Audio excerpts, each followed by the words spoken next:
What's up, y'all, man? Today we're gonna be checking out why honey badgers don't fear God or lions. Righty. Yeah, I've never known honey badgers to be that tough, but we about to find out the truth, man. Let's do it.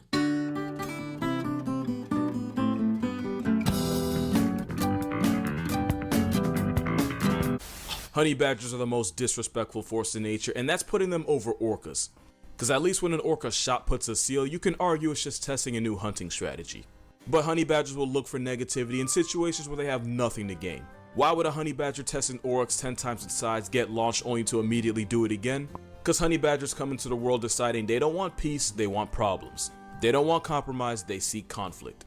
If orcas are homicidal sea Oreos, then honey badgers are double stuffed with audacity. If I ever make a list of the top 5 animals with black Air Force energy, honey badgers would be a first ballot choice. Look at that But like meme any kid that acts out in school, to really understand just what makes a honey badger such a one-man hate campaign, you gotta look at its family. When you talk about mammalian carnivores, you can really simplify it into 2 classes, Team Cat and Team Dog. Team Cat would be feliform, which translates to cat-like carnivores, which would obviously include wild cats, but also cats that aren't really cats like hyenas, mongooses like the meerkat, and a bunch of other animals you've probably never heard of. Yeah, never heard of it. On the other side is caniformia, which are the dog-like carnivores. This includes dogs, wild, unhinged dogs, dogs on steroids, smaller but more street-smart dogs, and a special group of water dogs that decided they had enough of the nonsense and disrespect of the dirt world and were going to take their chances out in the ocean. Results have been varied. But you also have another family known as the Mustelidae squad, and they were kind of in a weird spot. They weren't the biggest, definitely weren't the fastest, not the smartest, and for the most part they're solitary, meaning they rarely have a numbers advantage. So their only real option was to overcompensate the way anyone that overmatched would, with violence and borderline crackhead courage. If mustelids like honey badgers ran in groups, they probably wouldn't need the personality of a power tool to survive. Because gang violence may be unethical, but in the wild, it's a way of life. It's the reason African wild dogs are one of the most efficient groups at canceling life subscriptions. Because team play is high-key underrated. Ants are probably the best eusocial insects in the game, and it's almost scary how well they work together. Led by a queen who can almost check in at the same weight class as a mouse, ant society is built on a hierarchy where everyone has a job. Female ants are workers who can have tasks such as cleaning the eggs and feeding the larvae. Queen ant's job is to supply the ant census with new bodies by constantly spawning eggs, and some species can spit out over 800 in one day. Yo, hey, I ain't gonna lie to you. I heard that some people were thinking about, or I think this was Japan, I don't remember where it was, but they was thinking about using the map or the way that like ants kind of divide their colony up and where they go and their routes for roads and stuff in Japan. I swear I heard something about how they were gonna, because it's the most efficient way, and they're so smart. Like they literally have mapped out. It's almost like they each share their a mind or something. Like they all have the same consciousness. It's crazy the way they're so efficient and map things out, bro. If you're a honey badger, the strongest army is always an army of one. Honey badgers could be the mascots of Relentless because they don't ever give them, they just take them. And when I say it runs in a family, you can tell the honey badger took something from all of their cousins and made it theirs. We're gonna get to those cousins, don't worry. But first we gotta talk about what makes honey badgers such a middle finger to the natural order. Have you ever wanted to see your home? First is the fact that they're not indestructible, but damn it, they're pretty close. Honey badger skin is tough and resilient, able to withstand bee stings, snake bites, and brutal maulings that would certainly be a game over for other animals. You could even come at a honey badger with a machete and it could still probably Eurostep any serious injury. There's even reports of these steroid skunks taking down African crested porcupines. The same ones that have about 30,000 good reasons why testing them could be really bad for your health. In really rare occasions, porcupines have crippled the top-tier lions so badly that hunting humans was their only option. In 1965, after a lion nicknamed the Man-Eater of Darajani was finally put out of commission, it was discovered that it had been gored by a blade beaver, with one of the quills being lodged in its fractured teeth and another one nearly piercing its brain. Maimed and out of options, the starving lion put at least one Kenyan on a t-shirt. That's the kind of carnage porcupines are capable of, yet honey badgers can often survive an encounter with one thanks to their tough skin. The same reason they can square up with snakes and then live to try again. Honey badgers are menaces that have been known to turn deadly serpents like the puff adder and even the black mamba into a purse. Common misconception though is that honey badgers are immune to snake venom. They're not immune, they're much more resistant than other animals, but enough penetrating bites can flatline even a honey badger. Okay, I was gonna say, if a honey badger is wounded by a venomous snake, it'll just pass out in an almost coma-like state, only to get up a few hours later and walk it off like a Sunday morning hangover.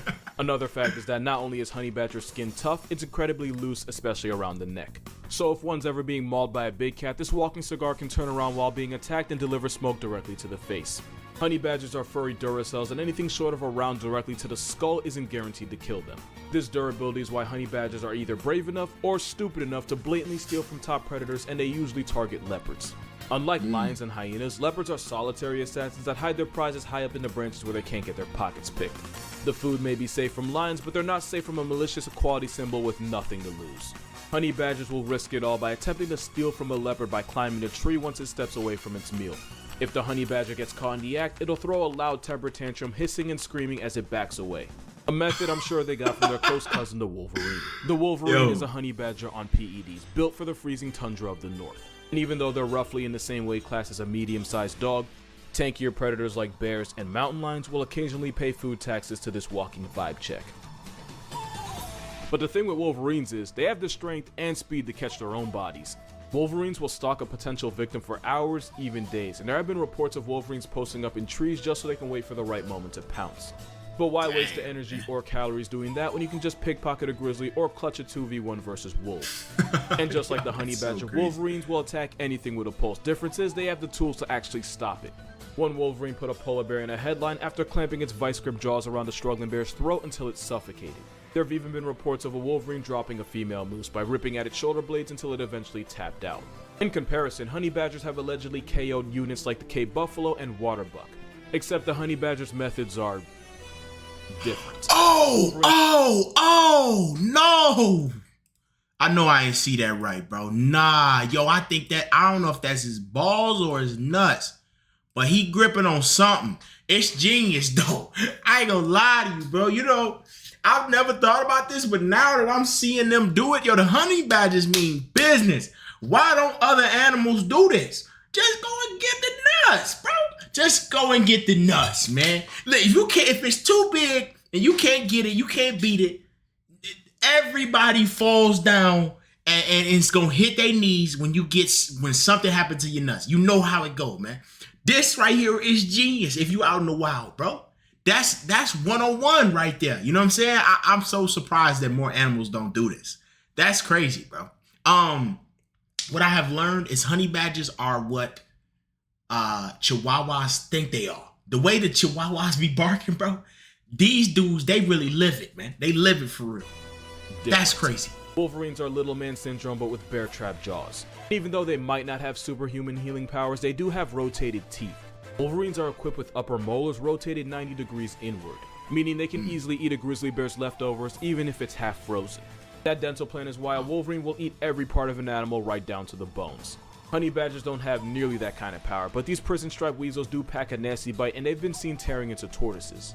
Wolverines have one more secret, and it's that they smell really, really foul. Not only will they use the power of liquid booty as a threat, they'll spray the scent over any food they find to make sure no one else touches it. Which is why the Wolverine is also nicknamed the skunk bear. Honey badgers also weaponize their south side. When threatened or just annoyed, the honey badger will reverse its anus inside out and release a liquid so vile it can suffocate anything near it. In fact, the smell is so offensive it can temporarily paralyze attacking bees. It's not hard to see how the skunk bear and the felony ferret pull up to the same family reunion. But you can RSVP the otter to the same function. Otters are considered the most intelligent of all mustelids, and they're a part of the rare group of animals that are able to create and use tools. This one's using a vending machine. In fact, they're so smart that in the 60s, the CIA allegedly tried to weaponize them.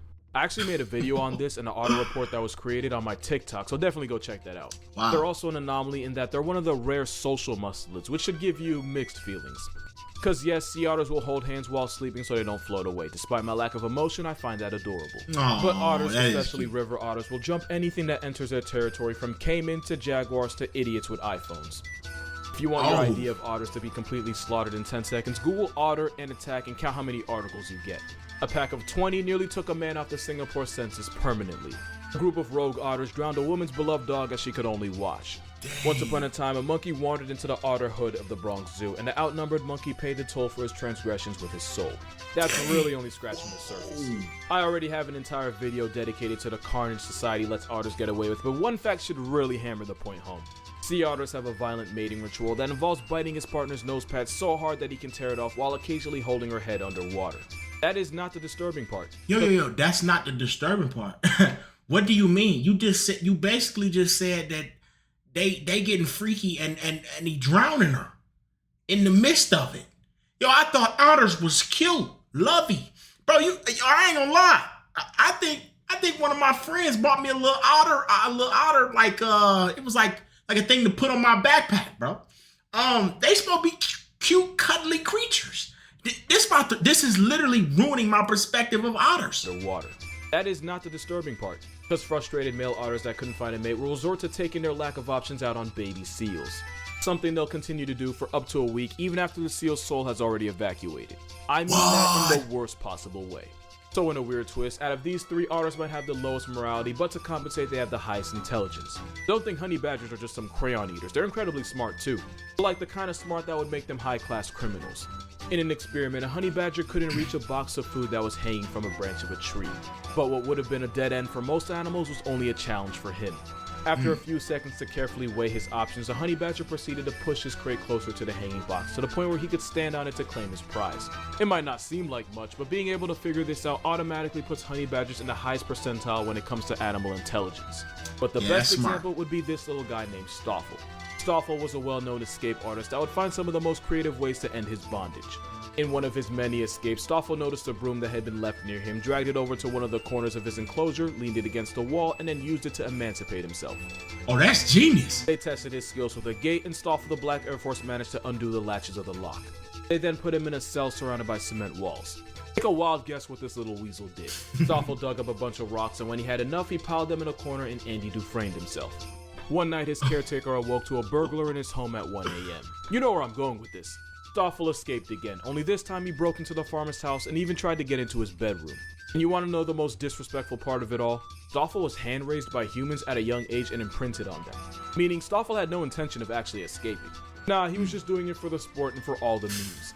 We know that because Stoffel would allow himself to be caught and returned back to his enclosure just so he could figure out another way to make his caretakers earn their pay. Breaking into the farmer's house past midnight was just grade A trolling. And of course, it would be criminal to not mention that time Stoffel escaped his enclosure and entered the lion's den where he was nearly brutally mauled to death. After he recovered, the first thing Stoffel did fresh out was try to find a way back to the lions to settle the score. Stoffel would also regularly break into the lodge kitchen where he would harass staff and help himself to any food he could find. They eventually gave him a lady badger thinking that would help him calm down. What they really did was introduce the Bonnie to his Clyde as they would now try to escape together. For their size, honey badgers have relatively large brains and they make it everyone's problem. But there's one more thing about them that really makes them a menace to society, and for that you have to look at its third cousin, the stoat. The stoat is one of the smallest of all mustelids, yet they regularly put prey 10 times their size out of commission. They do this by relentlessly chasing their prey, which are usually rabbits, until the prey eventually drops to exhaustion. Only then will the stoat deliver a devastating bite to the back of the skull. And once a stoat locks in on its target, there isn't a force in nature that can stop it. In Albion, no matter what. The stoat is so hyper-fixated that it'll even ignore rabbits that might be closer just so they can commit to pursuing its original target. That crackhead determination is not foreign to the honey badger.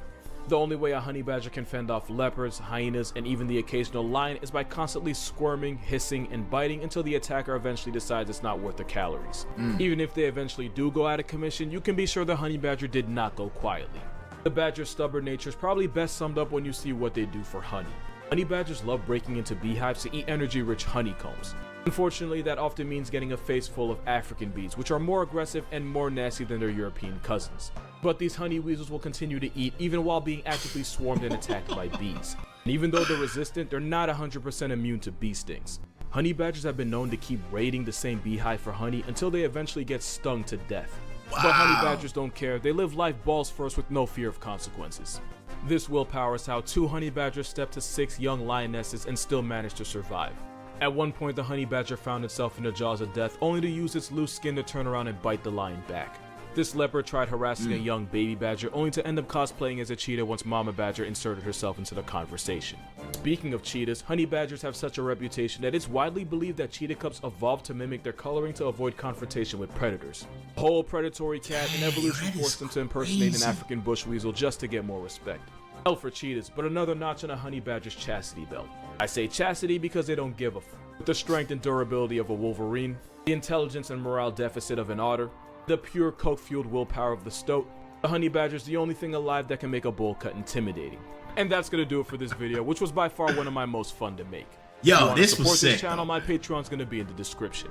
Also like the video or suffer a honey badger vasectomy. Other than that, drink water, hug your parents, happy holidays, and see you in the next one. Yeah, this was tough, man. I thoroughly enjoyed this one right here, man.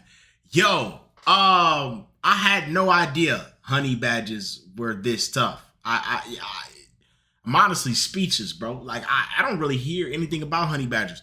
The most I actually really heard about honey badgers was from a honey badger nickname for a gun, which is crazy. So I really didn't know anything about them. I never thought about them. I'm gonna be honest with you. I didn't even know what they look like, bro.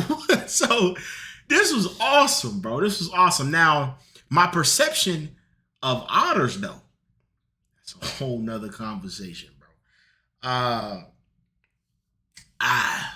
gonna have to sit with that one for a while, man.